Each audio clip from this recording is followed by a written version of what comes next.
મહેસાણા વિજાપુરમાં આવેલ જૂની આઈટીઆઈના ગોડાઉનમાંથી સરકારી અનાજનો શંકાસ્પદ જથ્થો ઝડપાયો છે, જેમાંથી ઘઉં 10,600 કિલો, જેની કિંમત ₹2,86,200, ચોખા 29,555 કિલો, કિંમત ₹11,52,645, તેમજ એક ટ્રક જેની કિંમત ₹10,52,645 સાથે કુલ મુદ્દામાલ ₹24,88,845 મુદ્દામાલ સીઝ કરવામાં આવ્યો છે।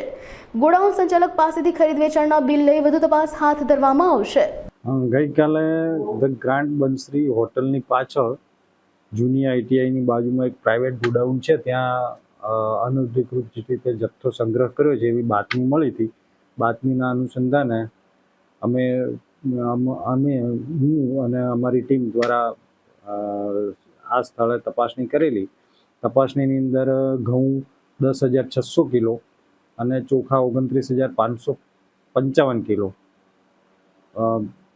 અને ટ્રક એની ત્રણેયની કિંમત ગણીને 24,88,845 રૂપિયાનો જથ્થો સરકાર હસ્તક લીધો છે અને કાગળો બનાવીને માન્ય કલેક્ટર સાહેબને સાદર કર્યા છે।